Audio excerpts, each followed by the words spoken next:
तो हेलो प्यारे बच्चों, आप सब कैसे हैं। उम्मीद करूंगा स्वस्थ हो गए। तो प्यारे बच्चों, आज की इस वीडियो में हम आपको इंग्लिश पढ़ना सिखाने वाले हैं कि आखिर इस तरीके से जो अंग्रेजी के जो मूल शब्द होता है, इन शब्दों को आप कैसे पढ़ सकते हो, कैसे आसानी से लिख सकते हो। बच्चे अक्सर दो ही चीज़ में गलती करते हैं, इस तरह के शब्दों को पढ़ने में और दूसरा लिखने में। तो देखिए बच्चों, पढ़ना हो चाहे लिखना हो, इसके लिए एक चीज़ ज़रूरी है कि इन शब्दों की संरचना को समझा जाए। यानी जो शब्द बनता है उसमें किस तरीके की मात्रा का प्रयोग हो रहा है, मात्रा कैसा है। तो ये जब तक आप नहीं समझेंगे तब तक आप क्या करेंगे, अंग्रेजी नहीं पढ़ पाएंगे। तो बच्चों, सबसे पहले क्या करते हैं, हम अंग्रेजी में जो अल्फ़ाबेट होता है, जो लेटर्स होता है, उन 26 लेटर को एक बार पढ़ते हैं। बच्चों, आपने उनको पढ़ा है, फिर भी मैं एक बार चाहूँगा कि आप मेरे साथ एक बार उन लेटर को पढ़ो। ठीक है, तो देखिएगा, A, B, C, D, E, F, G, H, I, J. ठीक है पर बच्चों, यहाँ तक clear. K, L, M, N, O, P, Q, R, S, T. तो बच्चों यहाँ पर देखो, जो मैंने 4 सर्कल बनाए, ए, ई, आई, ओ, और यहाँ पर U, V, W, X, Y, Z. ये आपका 26 लेटर हो गया बच्चों टोटल। ठीक है, अब जो मैंने सर्कल बनाया, उन सर्कल के बारे में क्या बताना है, ध्यान दीजिएगा। अंग्रेजी में जो बच्चों 26 लेटर होता है, इनको दो भागों में बांटा गया। एक बांटा गया वाउल में, जिसको हिंदी में बोलते हैं स्वर। दूसरा बांटा गया बच्चों व्यंजक में। ठीक, तो जो वाउल होते हैं ये 5 होता है। कितने? 5 वाउल, यानी ये मात्रा होते हैं। यानी अंग्रेजी का जो भी शब्द बनेगा, इन्हीं 5 मात्राओं का प्रयोग करके बनेगा। इस बात को आप याद रखिएगा। तो ये 5 वाउल कौन कौन से थे, ध्यान दीजिएगा। यहाँ पर फिर से एक बार देखिए, वाउल कौन है 5 आपके, ए, ई, आई, ओ, यू। ये 5 वाउल है। और बच्चों, ये जो 5 वाउल होते हैं, ये सिंगल भी इनका प्रयोग होता है और इनका प्रयोग पेयर में भी होता है। जैसे मैं एक शब्द लिखूं कार और मैं लिखूं डेट, तो देखो यहाँ पर एक सिंगल मात्रा आया है, यहाँ पर सिंगल सिंगल 2 मात्रा आया है। लेकिन अगर मैं लिख दूं read, R E A D, तो देखो यहाँ पर ई और ए, यानी 2 मात्राओं का पेयर आया है।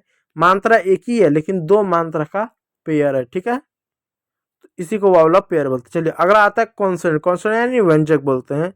चलिए, अब व्यंजक जो होते हैं वो उन 5 को छोड़ दिया जाए तो बाकी 21 आपका व्यंजक होता है। कौन कौन सा, ध्यान दीजिएगा।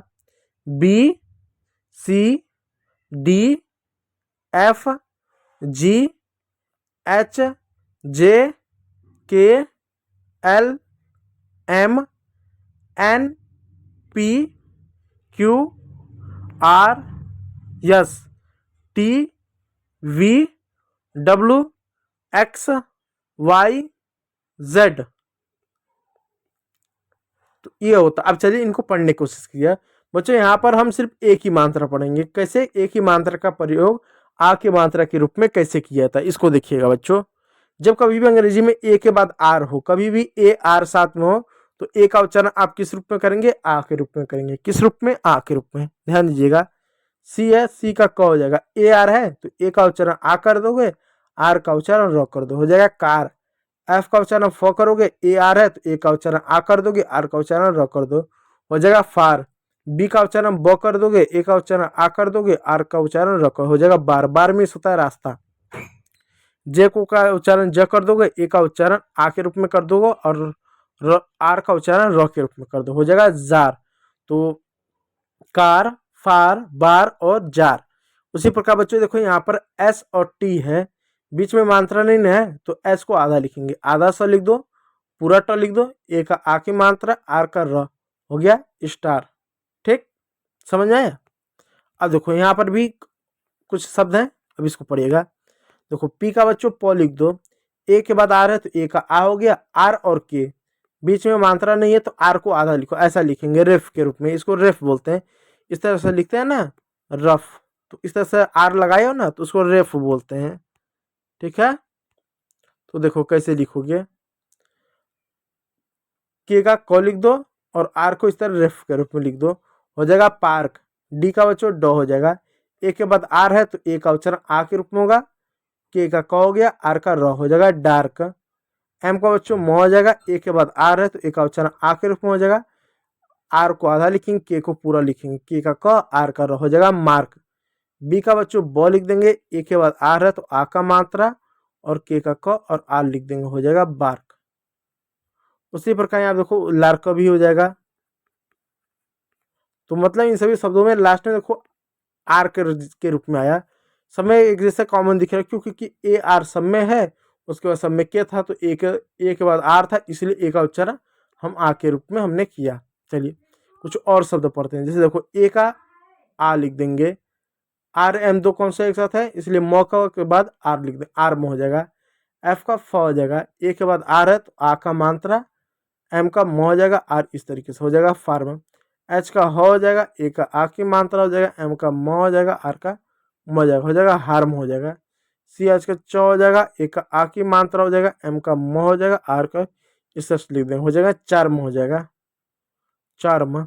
अलार्म कैसे होगा, ए का बच्चों देखो अ हो जाएगा, ठीक है, एल का ल हो जाएगा, ए का आ की मात्रा हो जाएगा, एम का म हो जाएगा, आर इस तरह से, और लार्म इस तरीके से आपका हो जाएगा, ठीक है। तो यहाँ पर इस 3 लाइन में तीनों चीज अलग अलग था। इसमें कोई भी आपका आधा मात्रा इसको छोड़कर नहीं था, ठीक, आधा अक्षर नहीं था। इसमें सब में लास्ट में आर्क के तरीके से आया, ठीक, इन सब में आर्क नहीं आया, आर आया लेकिन आ का उच्चारण आया, लेकिन के नहीं आया, ठीक। चलो और सब देखो। अब देखो दूसरा नियम बताता हूँ। जब कभी भी अंग्रेजी में ए के बाद एल हो तो भी हम ए का उच्चारण आ के रूप में करेंगे। अब यहाँ देखो ए के बाद एल होगा तो भी हम ए का उच्चारण आ के रूप में करेंगे। वहां पर क्या था, ए के बाद आर था, अब यहाँ पे ए के बाद एल होगा। देखो सी का क लिख दो, ए के बाद एल है तो आ की मात्रा लगा दो, एल साइलेंट होगा, एम का म लिख दो, काम। पी का प लिख दो, ए का आ की मात्रा लिख दो, एम का म लिख दो, हो जाए पाम। बी का ब लिख दो, ए का आ की मात्रा लिख दो, एम का म लिख दो, हो जाए बाम। एल साइलेंट होगा सब में, ठीक है। पी का प लिख दो, एस का स लिख दो, ए का आ की मात्रा लिख दो, एम का म लिख दो, हो जाए पसाम, ठीक है, पसाम हो जाएगा इस तरीके से। एच का बच्चों ह लिख दो, ए का आ की मात्रा लिख दो, एल साइलेंट होगा, एफ का फ लिख दो, हो जाएगा हाफ, ठीक। तो सब में ए के बाद जब कभी भी एल आए तो वहां पर ए का उच्चारण आ के मात्रा के रूप में करेंगे। चलो तीसरा चीज, जब कभी भी अंग्रेजी में ए के बाद एस टी हो या एस के हो, ए के बाद देखो ए के बाद एस टी हो चाहे एस के हो तो ए का उच्चारण आ के रूप में करेंगे। कहीं पर भी एस टी दिख जाए या एस के दिख जाए तो भी ए का उच्चारण आ के रूप में करते हैं। देखो एफ का फ हो गया, ए का आ की मात्रा, एस का आधा स, टी का ट फास्ट, एल का ल, ए का आ की मात्रा, एस का स, टी का ट हो जाएगा लास्ट। पी का प, ए का आ की मात्रा, एस का आधा स, टी का पूरा ट हो जाएगा पास्ट। सी का क, ए का आ की मात्रा, एस का स, टी का ट हो जाएगा कास्ट। टी का ट, ए का आ की मात्रा, एस के का आधा स और क हो जाएगा टास्क। एस के ओ चाहे एस टी ओ आधा, तो सब में देखो ए का उच्चारण आ के रूप में हुआ, ठीक। नीचे और भी देखो ए का उच्चारण आ की मात्रा के रूप में, आधा स और आक्स हो गया, एम का म हो जाएगा, ए के बाद एस के है तो आ का उच्चारण आधा स पूरा का मार्क्स हो जाएगा। एफ का फ हो जाएगा, एल का ल हो जाएगा,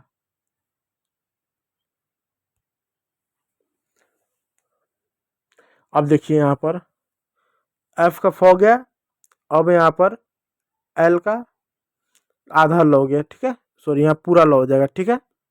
ए का आ की मात्रा आधा स और क हो जाएगा फ्लाक्स का, फ्लाक्स का।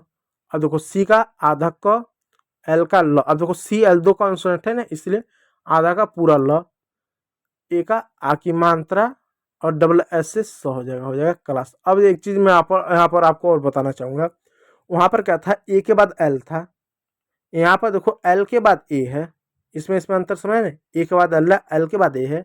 जब कहीं पर भी ए के बाद डबल एस आए, क्या है, ए के बाद डबल एस है तो वहां पर भी ए का उच्चारण आ के रूप में करते हैं, ठीक है। उसको मैं दिखा देता हूँ, देखो अब इसमें चौथा नियम, ए के बाद कभी भी डबल एस आए तो भी ए का उच्चारण आ के रूप में हम करेंगे। जैसे एग्जाम्पल देखिएगा, सी का आधा क, एल का पूरा ल, ए का आ की मात्रा, डबल एस का सिंगल सा, क्लास। जी का ग हो गया, आर का आधा र लिख दो, ए का आ की मात्रा, डबल एस का स, ग्रास हो गया। उसी प्रकार ग्लास भी होना चाहिए, ग्लास तो नहीं है, ये वापस आ गया, ठीक है। उसी प्रकार ग्लास देखो, ग्लास है ना इधर, जी का ग, एल का ल, ए का आ की मात्रा, डबल एस का स, हो जाएगा ग्लास। तो टोटल 5 3 4 नियम हो गया। पहला, ए के बाद आर हो तो भी ए का उच्चारण आ के रूप में करोगे। दूसरा, ए के बाद एल हो तो भी ए का उच्चारण आ की मात्रा के रूप में करोगे। ए के बाद एस टी हो चाहे एस की हो तो भी ए का उच्चारण आ की मात्रा के रूप में करोगे। और चौथा, कि ए के बाद डबल एस रहे तो भी आ का उच्चारण करोगे, ठीक है। अब चलो यहाँ पर देखो, अब देखो, अब मैं यहाँ पर कुछ और भी एग्जांपल देता हूँ। जैसे कभी भी ए के बाद जो है टी एच हो या तो भी ए का उच्चारण आ के रूप में करते हैं, लेकिन कुछ अपवाद आपको मिलेगा।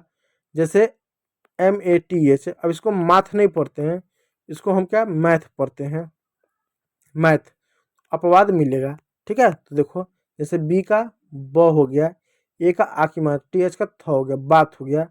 पी का प हो गया, ए का आ की मात्रा, TH का थ हो गया, पात हो गया। अब इसको मैथ पढ़ दे रहे हैं, अपवाद मिलेगा। ग्लास बता दिया। प्लांट देखो, यहाँ पर प्लांट NT है, यानी एल के बाद कभी भी, ए के बाद कभी भी एन आए तो भी ए का उच्चारण किस रूप में करोगे, तो भी ए का उच्चारण जो है आप जो है आ के रूप में करोगे। मैं इसका भी कुछ एग्जांपल देता हूँ। जैसे देखो, एक शब्द है DANCE, डांस, चांस, एडवांस,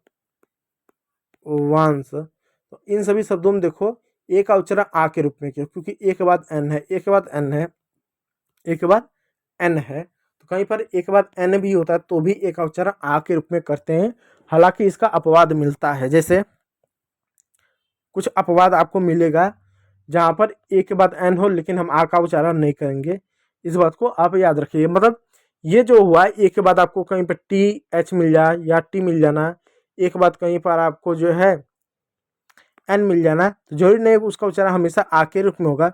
कुछ अपवाद मिलेगा जो इस नियम को नहीं मानेंगे। जैसे फैन दे दो, ए के बाद एन है, ए का उच्चारण ए के रूप में हो जा रहा है। जैसे मैथ ले लो, ए के बाद TH है तो भी ए का उच्चारण हो जा रहा है। जबकि इसी के अपोजिट कुछ और शब्द लो, कोई भी शब्द, तो वहाँ पर देखो ए का उच्चारण, ए के बाद एन होगा तो वहाँ पर आ का उच्चारण हो रहा है। जैसे डांस, DANCE, ए के बाद एन है तो यहाँ पर आ का उच्चारण हो रहा है, ठीक, इस बात को देख सकते हो। वहीं पर TH में जैसे देखो प्लांट, प्लांट में देखो ए का उच्चारण आ के रूप में हो रहा है, क्योंकि यहाँ पर एन भी है तो हो जा रहा है उच्चारण। वहीं पर आप और भी शब्द देखो, और भी जैसे बात देख लो, ए के बाद TH है तो ए का उच्चारण आ के रूप में हुआ, जबकि यहाँ पर आई के रूप में हुआ। तो कुछ ऐसा आपको अपवाद मिलेगा। तो ये 2 वाला अपवाद है। बाकी इसी तरीके से सारे शब्दों को पढ़ा जाए, तो इनको पढ़ने की कोशिश कीजिएगा और ज़्यादा से ज़्यादा मतलब प्रैक्टिस कीजिएगा। मतलब जो शब्द आपको दिखे ना अंग्रेजी के किताब में, जैसे किताब पढ़ने जाएंगे तो आपको अंग्रेजी में बहुत सारे ऐसे किताब देखेंगे, आप सिर्फ एक मात्रा, सिंगल मात्रा को ही पढ़ने की कोशिश करो। देखो एक ही मात्रा है तो एक ही मात्रा को वहाँ पर क्या आप आ के मात्रा पढ़ोगे, तो आ की मात्रा करने देख लो, आर है क्या, ST है क्या, SK है क्या, या L है क्या, है तो आ की मात्रा लगाकर पढ़ने की कोशिश करो। तो धीरे धीरे जब आप शब्दों को पढ़ेंगे तो आपको एक समय बाद पढ़ने आ जाएगा, ठीक है। तो वीडियो अगर अच्छा लगा है तो लाइक कीजिएगा, चैनल पर तो सब्सक्राइब जरूर कर लीजिएगा। वीडियो को देखने के लिए बहुत बहुत धन्यवाद।